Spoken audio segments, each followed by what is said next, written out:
A medida provisória 871, editada pelo presidente Jair Bolsonaro em janeiro desse ano, foi aprovada pelo Congresso Nacional e entrou em vigor ontem. Apelidada como mini-reforma da Previdência por muitos, teria como objetivo economizar cerca de 10 bilhões de reais em 12 meses, por meio de medidas antifraudes em benefícios previdenciários e assistenciais. E para falar sobre esse tema, eu recebo hoje aqui no Caderno Regional o advogado previdenciário Danilo de Oliveira. Danilo, boa noite, obrigado, viu, mais uma vez. Explica para a gente o que é essa medida, o que diz essa medida e como ela vai funcionar na prática, Danilo.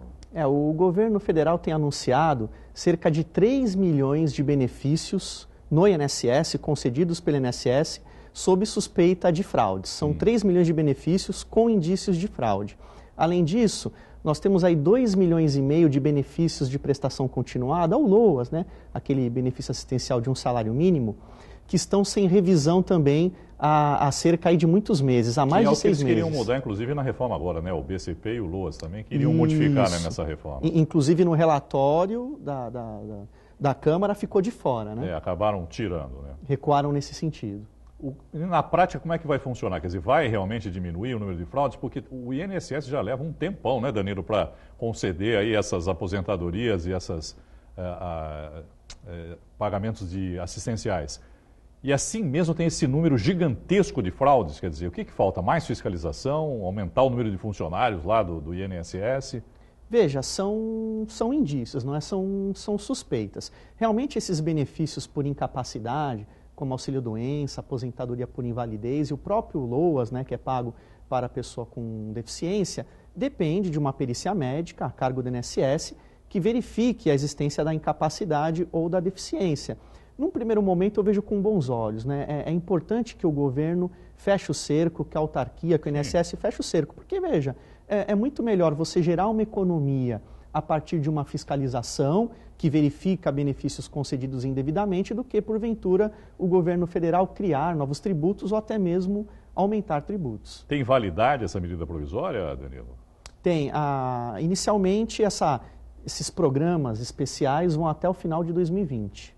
E aí depois, caso aprovando a reforma da Previdência, ela continua valendo essa medida também? Ou não? É possível que essas medidas, que esses programas sejam renovados. É uma questão de política pública. Um dos benefícios afetados é o sempre polêmico auxílio-reclusão. Houve alguma modificação, né, nesse tipo de auxílio? Houve bastante mudanças nesse benefício, que é polêmico, porque muitas pessoas acham que é um benefício pago, entre aspas, para bandidos, quando na verdade ele é pago para dependentes de um segurado que vai preso, né? Uma das principais mudanças é a carência, né? Ou seja, hoje, para que um dependente de um preso receba o benefício, esse preso tem que ter contribuído para a Previdência por 24 meses. Antes não havia essa necessidade, bastava que o dependente comprovasse o exercício de atividade remunerada para que ele pudesse receber. E uma mudança importante é que agora não é possível acumular o auxílio-reclusão com uma aposentadoria ou com uma pensão. E antes era. Não dá mais para ter nenhum tipo Não será mais possível. E que fique claro, não é para o detento, né? Isso. É para um dependente que não tem como, né, subsistir e que acaba recebendo esse auxílio do governo. Isso, pense na criança, né, no menor de idade, que não tem nada a ver com o erro cometido eventualmente pelo seu responsável.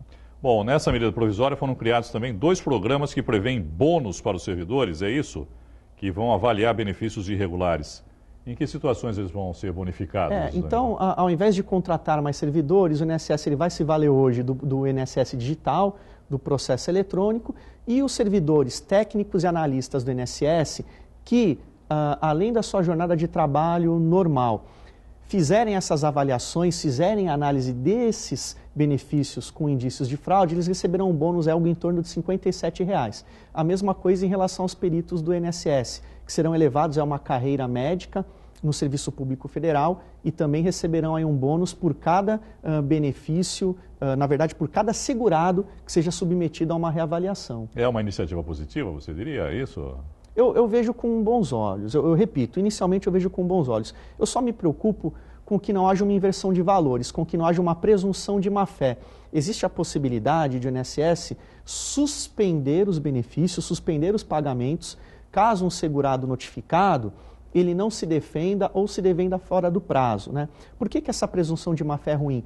porque o benefício pode ser suspenso ainda pendente um eventual recurso administrativo. Isso vai contra normas constitucionais, como, por exemplo, o devido processo legal. Ninguém pode ser privado de um bem, de um direito, inclusive um benefício, até que seja esgotado todo o processo. Então, há uma preocupação de especialistas nesse sentido, de que não se interprete equivocadamente essa possibilidade de suspender. Essa suspensão, ela tem que ser excepcional, ela não pode virar regra, porque a gente corre o risco de segurados mais humildes, a grande maioria, e segurados até que não são tão humildes, mas estejam desinformados, venham a ser prejudicados.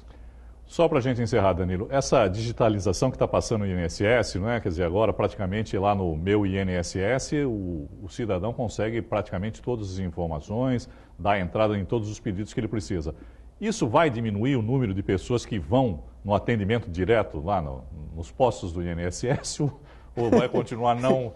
Porque é um verdadeiro... Olha, eu tive a oportunidade de ir no posto do INSS e vi é complicadíssimo, né? Quer dizer, a quantidade de pessoas que estão lá para serem atendidas, não é? Existe aquele ditado popular, né? Maior do que a fila do INSS, num tom pejorativo. Veja, a fila de pessoas, de beneficiários buscando atendimento vai diminuir. Só que a gente pode estar cobrindo um santo, descobrindo outro. Porque à medida que você facilita o acesso a requerimentos pelo meio digital, os segurados, advogados não precisam ir até a agência, você precisa ter servidores em número suficiente para atender os requerimentos que são feitos eletronicamente. Que vai crescer assustadoramente também, né? Porque pela facilidade também vai, né? Já tem crescido. Nós já temos notícia aí de que muitas agências estão em dificuldade, realocando servidores para tentar atender essa demanda que é muito grande. Danilo, obrigado, viu, mais uma vez pela sua participação e uma boa noite para você. Eu que agradeço. Uma boa noite.